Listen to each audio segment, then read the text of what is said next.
Radio.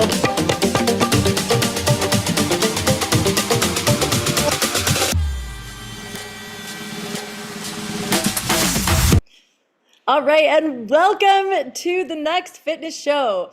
My name is Alexis Craig, and you are here for episode 74. I am so excited to be here with you. We have so much awesomeness to bring you today. First of all, I just want to say, if you're taking this and you're here with us live right now, thank you for being here. I encourage you to say hey right now in the live chat so I know who's here. And while you have the chance, go ahead and push the like button. It'll really help us to get this video out there right now. All right, so we have so much to do today in the show. It's going to be great. First of all, we have an amazing guest here today. We have not only this amazing expert, but also my friend. This is Julie Macan, and she is a physical therapist. So welcome, Julie. Hey, so we'll come back with you in just a minute, but I just wanted to let everybody know that you're here, and thank you for being here today. Julie's going to be staying and just really letting us know the deal with physical therapy and everything that you need to know. All right. Also, today on the show, we have a move of the week. We have a stretch of the week. We are going to give some announcements. We have a couple of exciting things coming up that you don't know about yet. And we also will talk about a tool that you may or may not have heard of before. So, all right, let's do this thing. Right now, we are going to talk a little bit about physical therapy. So, Julie, let me bring you in here 1 second. Let me get all the tech things going at the same time. There we go. I can remove my pin. First of all, I would love for you to just introduce yourself. Let us know who you are, what do you do, and just tell us a little bit about yourself. Hey guys, my name is Julie Macan. I'm a physical therapist. I've been practicing in the field now over 20 years. And I recently was described as a grout physical therapist. So basically, I do all the fields now. I've worked for a long time in outpatient physical therapy, and now I work in inpatient. I'm up in the ICU, I'm in the ER.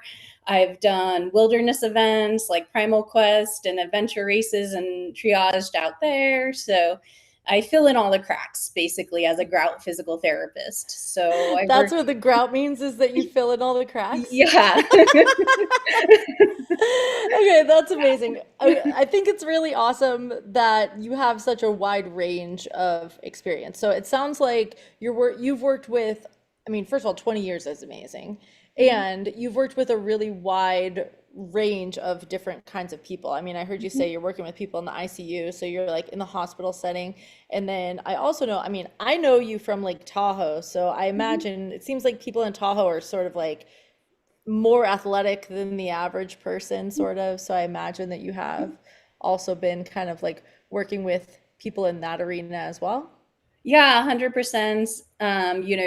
One of the hospitals I work with works closely with US ski team. So I've had the pleasure of working with Olympic athletes, Wow. and age ranges 8 to 100 plus. Wow. So I've seen a lot and a little bit of everything, which I love my job so much because I am never bored. And Yeah, it's right. really cool. It is really cool. And what made you want to be a physical therapist in the first place? Yeah, great question. So I had a pretty significant knee injury when I was in high school in track. I blew out my Oh, ACL. So oh that was wow. my first experience with physical therapy. And then going through that rehab process, I was like, oh, this is something I would be interested in. And I was always active and into sports myself. And I was like, I really want to learn how to take care of my body and heal myself, and to Right. be able to show other people that too, which is a big part of what I think physical therapists do, is just educate, people about how to take care of your body and how to heal it faster. Right. It's so interesting how it seems like it's often, as people who are in like a healing profession, it often takes some kind of personal healing that has to happen first in order Mhm. to draw you into the healing profession. It's so interesting. So what sports are you into now? I mean, I think I kind of know you from curling. Yeah. So, I mean, what are Yeah. you into? I know you probably are into a lot of different things. Yeah. What are you So doing with your kind own of hobby? like my physical therapy background, a jack of all trades, master Okay. of none. No, just kidding. I started out like in the running world, right, running the Boston Marathon when I was much younger Oh, before wow. my knees gave out. But now, You were training for the Boston Marathon when you tore your ACL? no, that's after, Okay. after recoveries. So, I see. I see. and yeah, so when I was in college there, Yeah.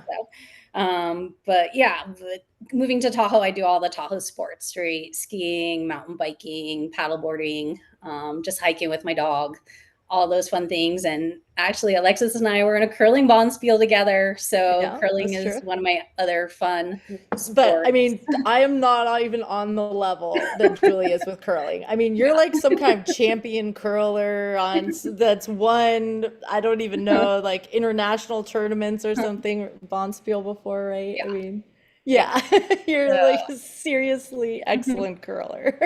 I always like learning new sports and seeing how my body's going to react to them, and just that feeling of community when you learn a new sport too has always been really fun for me to Yeah. add into my exercise routine because I kind of get bored of just hanging out in the gym all the time.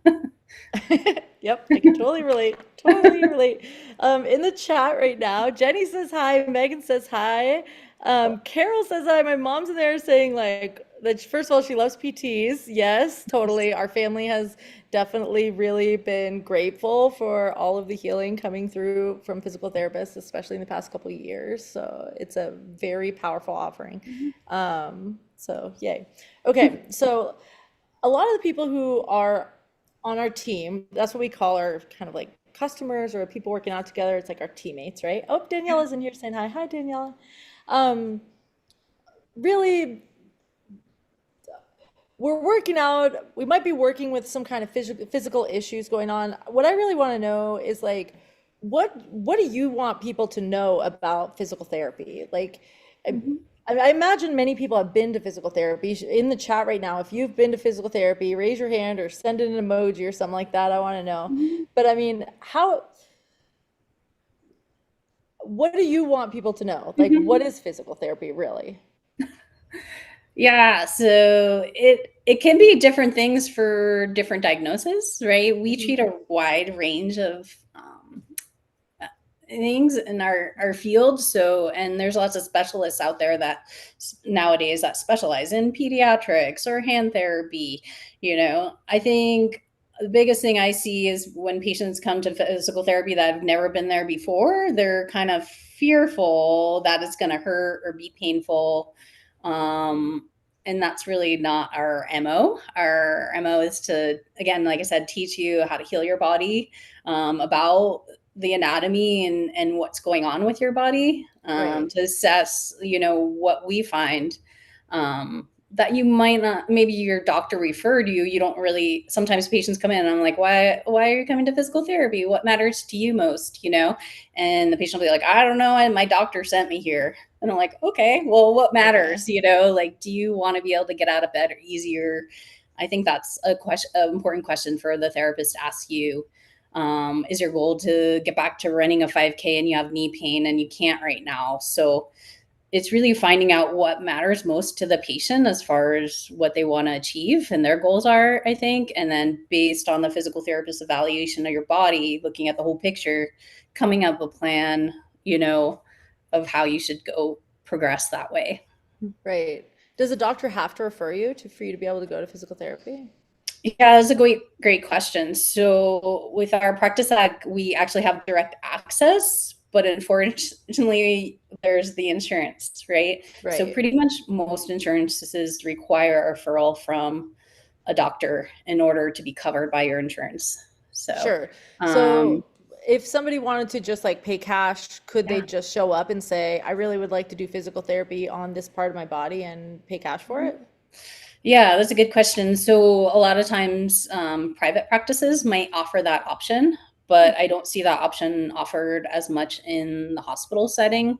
Sure, that makes They'll sense. usually want to put a lien on your account, if it's like a motor vehicle accident or something like that, just as a backup to make sure they're going to get paid.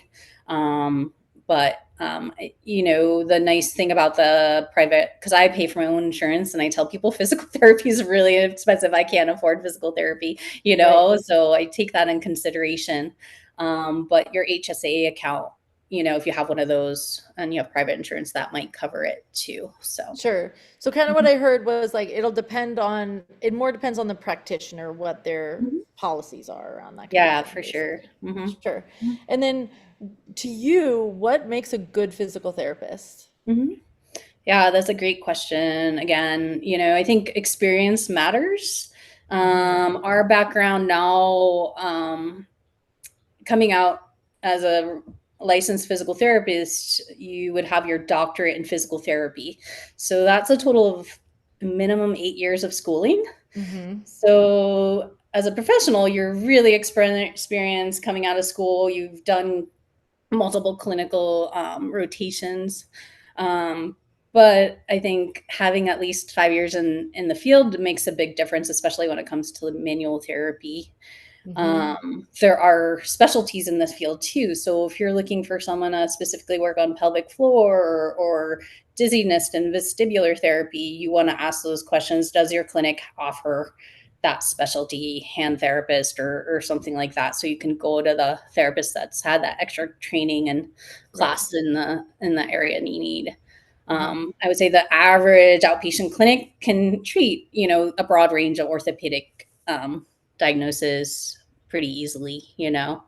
But it's nice to have that experience. And then you also want to look for a clinic that you're going to be with the same therapist consistently. Mm. So, everything is a business out there and driven by money, and insurance companies are cutting back. So it's really frustrating when you get to see a physical therapist and then they don't see you again for a couple weeks, or you're only getting to see them for 5-10 minutes during your session, and then you're working with an aide doing some exercises. So it's nice if you can kind of screen, like, how much will I be with the same therapist and how much time will I get to be able to work with them during my sessions.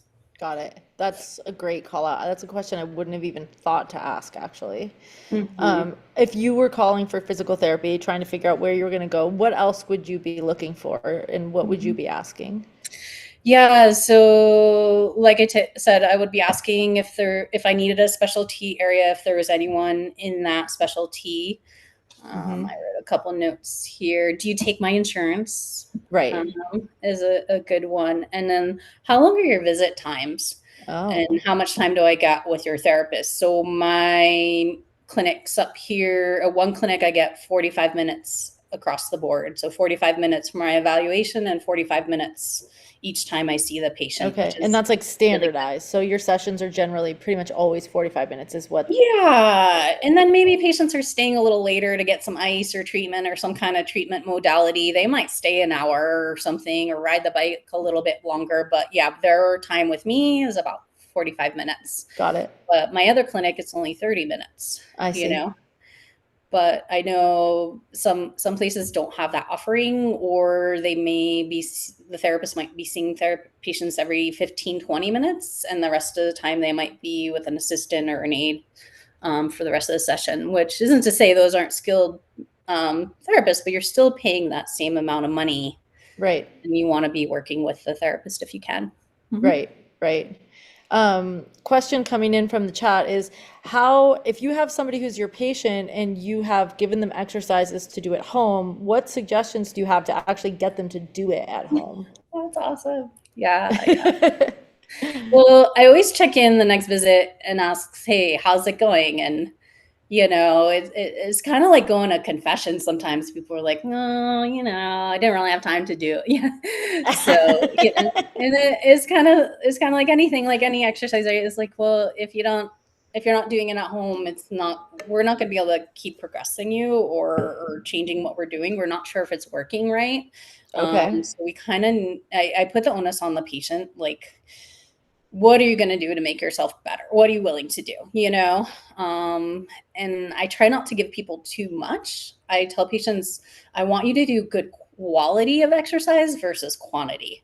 I'd Okay. rather have you do 3 things that I give you really well and do them consistently than doing 10 things and just being meh, not really focusing on it. So yeah, I try to Right. get people to buy in that way of just getting that. What I heard you say is that it's really important for people to take self-responsibility for Mhm. their healing process and that they shouldn't really expect that they're going to show up to physical therapy and that just what happens in that session is the only thing that they need to do. And that you're sort of the expectation for them to get results by working with you is actually that they're going to do homework essentially. Like they're going to go and do exercises on their own or whatever it is you told them to do at home. Yeah, I love that. Yeah. Yeah. And my goal usually is, to find exercises that work for the patient that aren't painful for them to do, that actually help their healing process and make them feel better, depending on which stage of healing they're on, So I Right. think it's an easy buy in when they're like, oh, yeah, when I do pelvic tilts, my back feels way better. I'm like, yep, so we got to do those. That's good awareness. That's an important thing to notice too, right? I mean, Or a lot of times I'll do like a step down test or something and then do a little training and a little exercise and do that test again. And it's like, oh, wow, that's way easier to step down now. To see that proof and that immediate change, I think is a good mm-hmm. way to buy in. Right. I can really relate to that in fitness training. It really helps if the person who's exercising can see the results of work Mhm. of doing the exercise, and then it's like, oh, this is actually working. I want to keep doing it. I can see the results are Yeah. happening here. Mhm. Yeah, that's really cool. Yeah. Um, yeah. Exercise is a really powerful medicine. And my feedback from friends that I've met and people I've talked to over the years are like, yeah, it's just crazy. Like they gave me exercises and physical therapy and they didn't really seem like they were much to do. But yeah, I got so much better. And I'm like, yeah, it's not, a lot of times it's not like a huge movement or big exercise, but little things make a big difference. Right. Hmm. Yeah, that's awesome. I love hearing this. Carol's in the chat right now saying, I like the therapist that made me show her the exercises that I had done at home. So she knew which ones that I didn't do and also corrected one that I wasn't doing correctly. Cool. That's great to hear. Yeah. Yeah, so it sounds like, I mean, that is having someone who actually, a physical therapist who's going to check in with you and actually, that I can really hear what you're saying with working with the same person consistently could be That's really huge. helpful because you would Yeah. remember, I asked you to do this, and then you see them the next time and you're like, hey, what did you do since the last time I Yeah. saw you? And it's not to say if your therapist goes on vacation or, like you do work with a PTA, the other therapist sees your work. And sometimes it's nice to have a different perspective because I Sure. come in and cover vacations all the time. And that can be really hard because they're like, oh, you're my person, So it's not to say that mixing up a little bit, but it's nice to have some range of consistency for sure. Right. Right. I mean, I don't want to speak for my mom. She's in the in the chat right now, but I just want to, my mom's been healing from having cancer, and the physical therapist is actually the only person that she, in her entire process, who touched her body and actually like Wow. worked with her. And, it was like, Mhm. it felt like it was a really a healing experience to work with this person who is really actually checking in with her body. She had lymphedema, and so they're Mhm. like, working everything out and all that. And I mean, in my experience, and I can't speak for her, but it really made such a big difference to have this person that's with you in your body like that and not just looking at a chart and looking at numbers and looking at Mhm. readings on a machine or on a blood test or something like that. It's really a little bit more attuned, it felt like. Yeah, it's cool to hear that because that's actually why I moved. I was originally thinking about going into orthopedic surgery and looking that route as more of an MD, and I kind of switched my gears towards psychology and physical therapy because it was such a better fit. You get such better connection with people, so I really like that. Yeah, that's great. I can feel how you're seeing people in a broad range here. So what do you wish that some of the people that you're seeing knew that might have prevented them from ever getting to you in the first place? Or especially maybe some of the older people that you're working with, what kind of things do you wish that they would have known earlier? Yeah, so there's a lot of information out there nowadays online and things like that. So I guess kind of knowing those red flags. So we'll give an example like anytime you have nerve symptoms like my hand's been going numb, when patients come to me and they're like, "Yeah, my whole arm has been numb for like a year now." And I'm like, "Oh, well, we should have started working on this, a long A time ago, year ago, So right? so those are kind of symptoms where you're like, if you're starting to have nerve symptoms, it's kind of like a red flag that you should, hey, check in with your doctor and think about towards physical therapy, that direction. And our bodies are going to do a good job of healing, right? And I understand the whole like, oh, I kind of sprained my back and um but it'll get better. But if things are not getting better in a couple weeks and they're getting worse and they're getting more aggravating in your shoulder, then this is a time to be like, wait a minute, because with the aging process, we're going to have wear and tear, but you want to prevent that going from wear and tear in your shoulder to like a full blown rotator cuff, blowout where you definitely need Mm, surgery. So, um, it's kind of the finding that balance of, is it getting better in a couple weeks or is it getting worse and it's affecting my functional life. So that's the time you probably need to come in and see us. It's a lot easier for us to do therapy when people are more in those acute, subacute stages of injury than if it's more of a chronic and a tendonitis. The healing process, there's already a lot of tissue damage, so it's a lot harder. okay.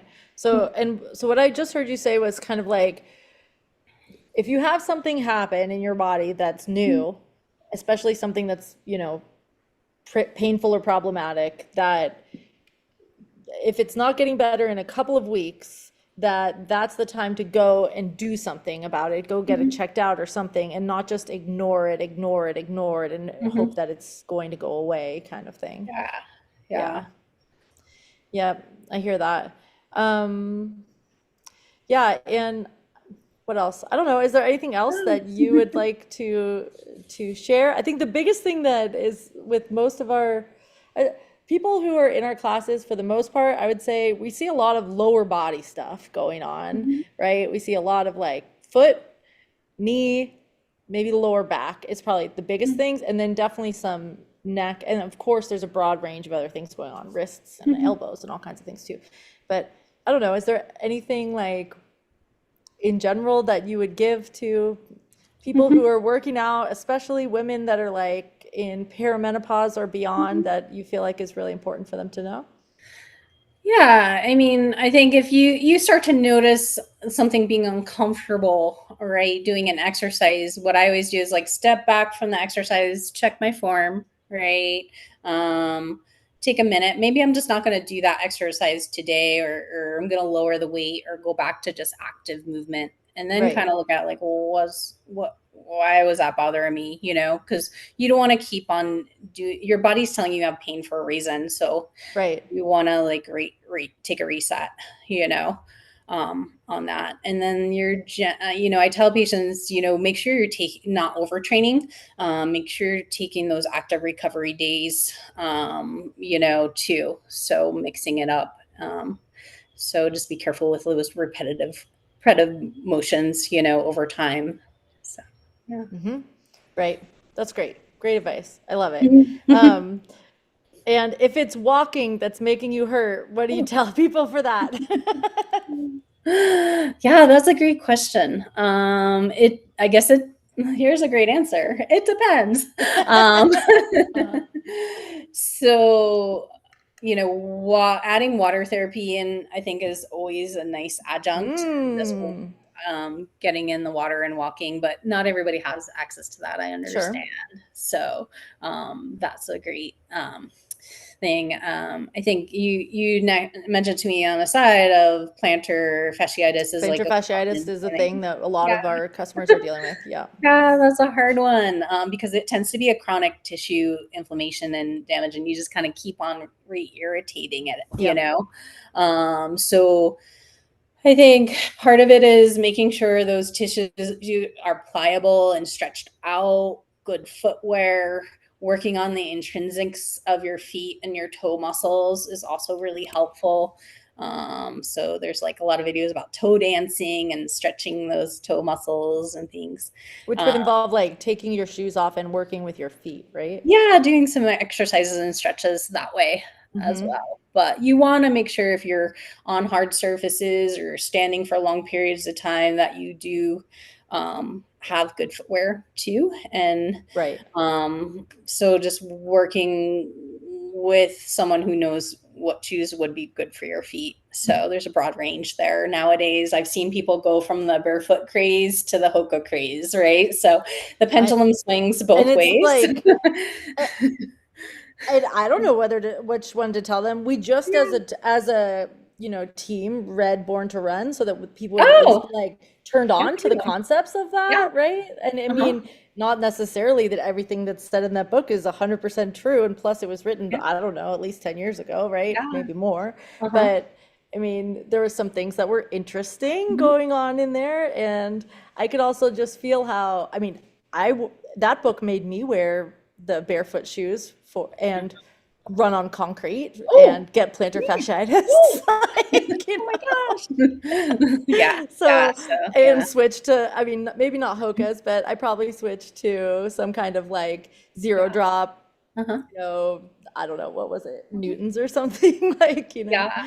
yeah. Well, fun fact, some of there's research coming out that being able to control and move your toes actually helps cognitively with your any signs of dementia or just Ooh, like your brain. It lights up parts of your brain that you're not used to using. So it's cool to interesting. be able to control your toes. I tell my younger Yeah. patients that come with foot injuries, go YouTube like someone playing guitar with their foot, and then you'll tell me that you can't move your toes that way. So it's pretty cool. Yeah, and in my woo-woo world, honestly, having awareness of your toes increases your psychic abilities as well. Nice. So, Yes. do you think it's generally pretty safe for people to go and like watch YouTube videos of physical therapists who are giving different exercises that might have, if they're feeling something in their foot, they could watch videos from a physical therapist to learn how to do something that would might help make their foot better? Or would you say like, don't be diagnosing yourself and going on YouTube trying Yeah. to do your own thing? I mean, it's hard, right? It's kind of a rabbit hole. Like it's kind of is when patients or have a serious back injury and they ask me, should I do yoga? I'm like, this is such a loaded question. It's a four-letter word, but it's 40,000 poses. So some of it's great, but some Yeah, of it right. no. So it's The hard. answer to that Um, depends. It depends what's going on with your back. It depends on what yoga you're yeah. doing too. I It mean, depends on. Mhm. I do it myself. I'll go online and Google things and look at new things and what people are doing out there. But I have that medical anatomy background to know to Right. decide what's good and what's not. And there is a lot of good out there, but then there's a lot of kind of scary out there too. So it's hard. Sure. Sure. Yep. Megan's in here saying, once I had a modern dance class where we practiced moving all five toes independently, and I still do it to this day because it feels amazing. Yeah, totally. Yes. Totally with you. It's a Mhm. little delay when we get to the Yeah. chat. Cool. Well, thank you. Yeah. I really, really value everything that you have to say about Oh, this. And everybody who's watching this video, if you have more questions for Julie, then please put them in the comments and definitely. Julie will be checking it, we'll be checking it, we can Mhm. circle back to that kind of thing too. Is that cool with you? That's awesome. No problem. Awesome. Thank you so much. Yeah. Okay, we're gonna go to our stretch of the week. So let's do it. This is our stretch break. And our stretch break today, I intentionally picked this one because I believe this is something that is at least aligned with something you might do in physical therapy, which is bird dog. So this is a exercise that's on hands and knees, and you reach your opposite arm and opposite leg. Right now, I also picked this because it is a video of Sherry in Lake Tahoe, which is where Julie is as well, or at least in the area of Lake Tahoe. Um, and this move, you could do this isometrically, like what you're seeing in this video, or I also have a example of Fernando here, who is doing an alternating version. Okay, so Julie, what do you think of bird dog? Is this something that you would use in like as an exercise to give someone?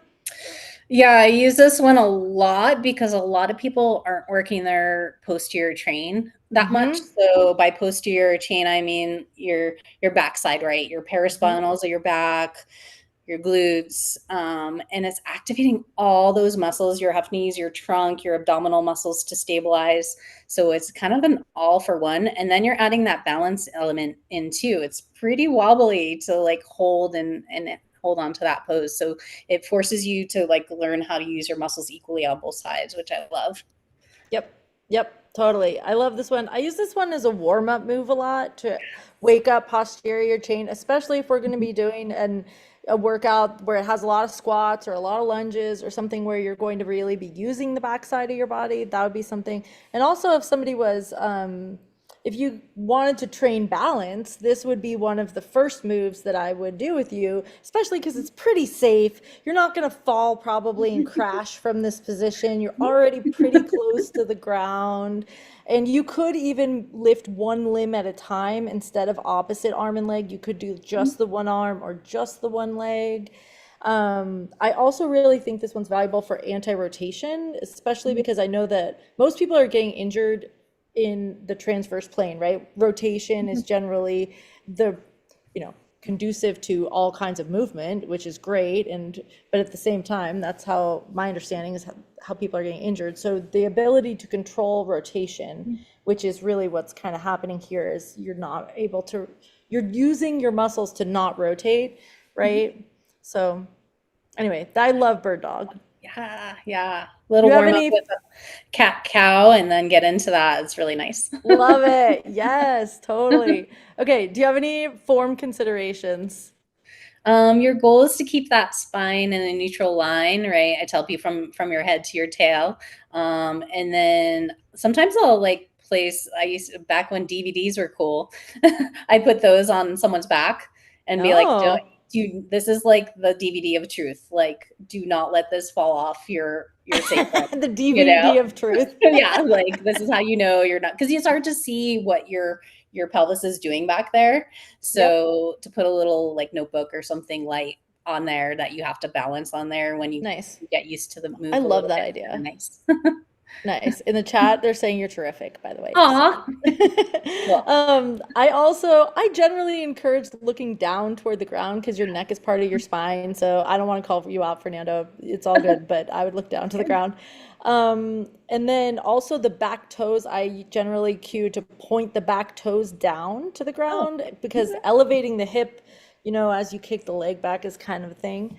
Okay. There's a question in the chat of what do you do if you have bad knees? Like being down Mm. on the knees doesn't work. What would be a different version of this that would work? I could Yeah. say maybe like you could do a standing version with your hands on the bench or something. Yeah, so a little more padding. I always like for me, I roll up the yoga mat a couple For times, and that sure. makes a big difference, and also makes it more balancy. Um, Yeah, it's harder. is how I manage it personally. But like, yeah, you can. It's hard because then you take gravity out of it. You could put a ball underneath your belly, like Hmm. a gym ball. Okay. And that'll unload you a little bit too. It's just finding the right size for your body type Right. to put under your belly, and then that as a different kind of balance challenge too. But that unloads you a little bit more too. I never even thought of that. That's a great Mhm. idea. Cool. Okay, awesome. So that's bird dog. That is our stretch. That is our, oh, I think I did them backwards. Well, that was our move of the week was bird dog. I did them backwards. It's okay. Now we actually do have our stretch. So, all good. Give me one second. Here we go. Our actual stretch is, we call this move windmill. This is essentially you lie on your side and it's a rotation of your thoracic spine. So your T-spine rotates and you start with your hands in toward one another and then open it up so that your shoulder comes down toward the ground. Cool. All right, Julie, what do you think of this move? Yeah, I like it because her lower pelvis is stabilized, right? So her lower back, you're trying to take that out of the equation. And a lot of us are, too mobile in our lumbar spine, because that's where we see a lot of injuries, but we're stiff in that Mm-hmm. thoracic spine. So if you can get that thoracic spine moving a little bit better, I think it really helps unload the lower back. So yeah, I love this move. It's one of my faves. If you were doing it, how would you know? If you're doing it yourself, how would you know if you're moving your lumbar spine? Lumbar spine's lower back for you guys, in case you don't know. Yeah. How would you So know if you're moving your lower back while Yeah, you're so doing you're it? you're watching for that top hip, that top part of your pelvis, and you're making sure it's not rolling back. All right, you want to make sure you're keeping neutral through your abdominals and not letting that top hip roll back. Yep. Yep. And I would say, here's another version of this right here. Let me make sure I can see it on my own screen. One thing that I do to look for that too is to watch the knees and make sure, try to keep the knees stacked. I like It that. may be a better option to put something between your knees. I definitely have seen people put like a yoga block or something between your knees so that you can keep your hips stacked a little bit better. But if you notice, like I can see Mary Beth in this video is rolling back a little bit with her hips. And again, I'm not trying to call you out, Mary Beth, or anything like that. I'm just showing form consideration. So it's actually really helpful to see what's happening here. You can see her knees kind of roll back and her top hip kind of rolls back. So what would the cue be that you would give to someone to keep them from doing this if you saw this happening? Yeah, and your body's always going to find the weakest link, right? So make sure you're engaging your abdominals, maybe get a little um, pelvic tilt there so you don't roll back, and then you might not be able to go back as far, Right, because that's what's causing that. That's where you're breaking down. So it's okay if you can't go back as far and touch. You can't, because everyone wants to touch the floor, right? That's cool. right. But you Yeah, might not be exactly. able to touch the floor, and then you're going to Right. get a more effective stretch, but you're not going to go as far. Mhm. Nice. I love that. Thank you. That's so helpful. It's so awesome to have you here. Geez, we're like get to learn so much. This is awesome. Okay. So now we are moving on a little bit. We've got some announcements. So here's the fun stuff. Let's go on. P.S. If anybody is doing these moves and you only did one side of that windmill, make sure you switch to the second side while I do the announcements. Here we go. So, our first announcement is that we are in the 30 days of yoga poses challenge right now. Still, we are about day 20 right now. If you have not joined this and you want to join, you can still join. It's free, it's completely free to join this. You don't have to be any kind of member or anything. You can just join. Nextfitnessthing.com/30 days of yoga. Sign up, and we are sending an email every day with what the yoga pose is of the day, with the cueing and the video and all of that, plus posting it on our YouTube, also posting it on our Instagram. So if you are joining late, you can go back to the YouTube or the Instagram and see all the old ones and post those. It's only one pose per day. So we're getting into the spicy ones, but I want to just kind of show some of the highlights of some of our teammates in here. It's been really, really fun to see everyone. I love seeing everybody's versions of all of the different poses, and you don't have to do the most advanced version. You could do whatever version of each pose that you wanted to do. So you guys are awesome. This has been really, really fun. All right, let's see. Our next announcement, this is an exciting one. This is a new announcement that you have not heard yet. Our community event for the month of July is Disability Pride. It is Disability Pride Month in the month of July.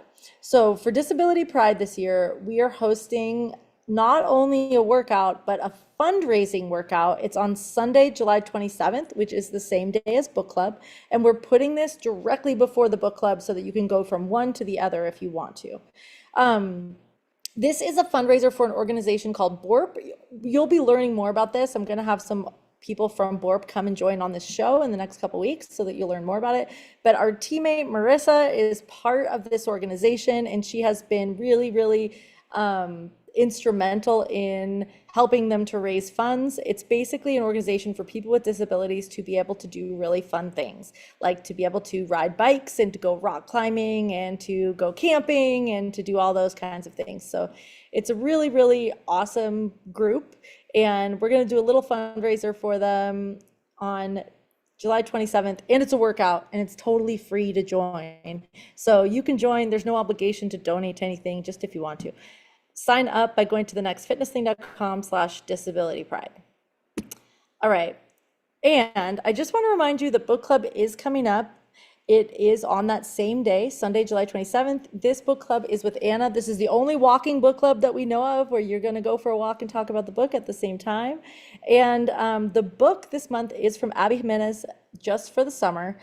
If you are planning to do the book club, be sure that you start reading it. We still have a couple weeks left. You still have time to read it probably, but get reading on this if you want to join. Okay, it is time for Freebie Friday. Let's do this. Okay, I'm ready. We are going here. Freebie Friday. Julie, if you'd like to make sound effects for the spinning the wheel, you're very invited to do so. Here we go. Oh, you're good! Yeah! Ta-da! All right. Okay, this is someone new. Ho-Ho had won. You have won a awesome prize. You will be hearing from us. We'll be sending you a message and inviting you to get your prize. And congratulations! That's amazing. Okay, cool. All right, we have one more quick topic that we have in here before we go. Now, this is something that I'm really excited to have Julie here for, because this is something that I've been wanting to talk about, and it's going to be great to have expert advice about it. And it is vibration tools. Specifically, what we're talking about here is like a massage gun, or, you know, like a vibrating roller, or all those kinds of things. So I'm curious, first of all, for those of you who are here for the show, let me know in the chat, do you have one of these? Have you heard of this before? What do you use it for? Do you like it? Do you hate it? I would love to hear your take on it. And Julie, I want to hear from you, like, what do you think of these things? Do you think they're valuable, or is this just like a hype thing that people are trying to sell you? Yeah, there's a little of all of it, right? I Yeah. call it the lazy therapist. Oh, No, it's all good. We have them in our clinics. You know, we probably have had them now for about 10 years. I use them on the backs of IT band. I have one in my house, you know, again, the lazy therapist when the boyfriend's back's hurting. But yeah, they are a great stimulus, right? And I use mine a lot on my upper traps. yeah, I I see you like grabbing your neck. You think always, of this and you go straight for your, yeah, your upper I traps. just have chronically really stiff and tight upper back and thoracic. But you know, really it's kind of like a temporary thing, right? You know, because you use it and it's that stimulus. I think it's really more neurological, that it's, you know, you're getting that input to your body, and your body feeds on, like, it reacts to it a little bit, you know, and you're also getting some blood flow, which is always good, right? That's a great indication of massage and things like that, to kind of Okay. bring more circulation and blood flow to that area. So that's always a great thing for your body, to improve circulation, especially to an area that's uncomfortable, you know, if you're having some pain or muscle spasm somewhere. But does it really change anything long term? You know, I haven't really seen much research on them, but honestly, I haven't looked for much research on Sure. them as far as the evidence of, you know, change in tissues and things like that. Um, we use it a lot on the IT band. Is another area we see people using them a lot. But I actually saw a Because you're really, expecting like it's a fascial change, or you're expecting yeah, that it's like, what is it that is the theory of what's going to happen for your IT band, do you know? yeah, so it's just a really hard muscle for us to stretch. It's a two I joint see. muscle, and it's very thick and fibrous. So I think the goal is to kind of break up that tissue. But Got I've it. actually just recently saw a really good study about cupping on the IT band, where on MRI they actually saw a big change with using cupping. So Really? I haven't Okay, next time we're seen, going to talk about cupping when we're yeah, here for cupping sure. would be That cool. sounds good. But I haven't seen anything with the Theragun as far as research and it actually making a difference. But there could be something out there that I don't know. Sure. Is there anything that you would say, like, if somebody bought one of these already, Yeah. is there anything that they should not do with it? Yeah, so you always want to avoid any open skin wounds or going directly over the spine itself. Even if your spine's uncomfortable, you just want to stay on the sides of the spine, Right. never Keep it right. on the muscle, not on the bone, is Yeah, basically my understanding. yeah, Okay. yeah, for sure. Yeah. And what kind of like the one that I like there's a thing called like the hypersphere. It's from Hyper Ice. It's basically a ball and you might use it as like a myofascial release tool, so it might be kind of like a foam roller, but it's a ball, but it vibrates. I Mm. personally love to use that on my feet. I imagine, Oh. I mean, I've had plantar fasciitis, but Mhm. I honestly think it's probably just it feels good. It maybe is good for the circulation thing that you're talking about. Mhm. Um, I think you're doing a little tissue change, especially on those smaller muscle tissues, Mhm. when people are saying that it liquefies your fascia, do you think Oh. that's really a thing? Ooh. I don't know that. Yeah, Yeah. because when I think of fascia, I think of like all the interconnective tissue, and it's like a very thick spider web in there, right? Right. I think when they're saying that So you're they're probably saying that bouncing on like the it, but fascia might like have if like, you're you know, melting it, adhesions and that it's gonna yeah, sorry. yeah. And then I saw one doctor say, be careful of this is on TikTok, so I can't take it as it's actually Mhm. true. Um, Said not to do it on your neck, like on your Ooh, carotid artery, basically, ooh. that it might do tissue damage there. That seems like, yeah. Yeah, I But you're wouldn't. using it on your traps, so it's not like Yeah. you can't use No. it anywhere up here. Just be Mhm. careful maybe in the front. Yeah, I wouldn't use it in the front just because your breathing pipe and your arteries and everything kind of go through there. So not the best. Doesn't sound Hmm. very comfortable either.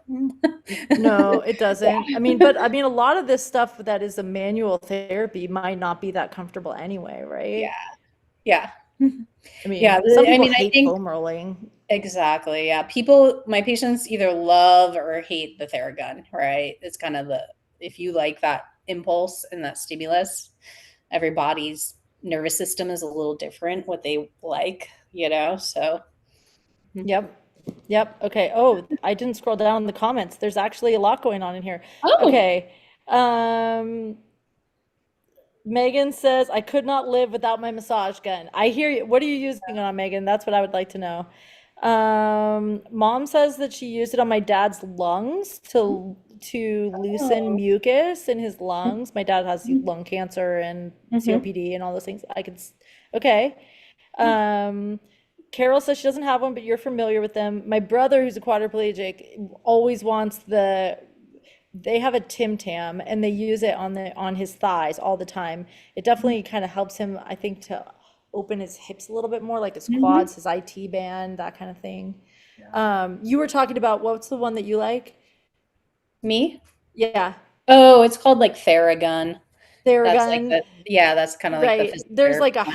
Hypervolt, there's a Theragun. These are like the Really? main ones. Yeah. There's one called the Tim Tam. The Tim Tam one's really loud, just letting you Oh know. gosh.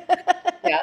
Yeah. Um, There's lots of but them out there. yeah, do you think that foam rolling with the vibrating roller would make any difference beside like compared to a regular foam roller? Mhm.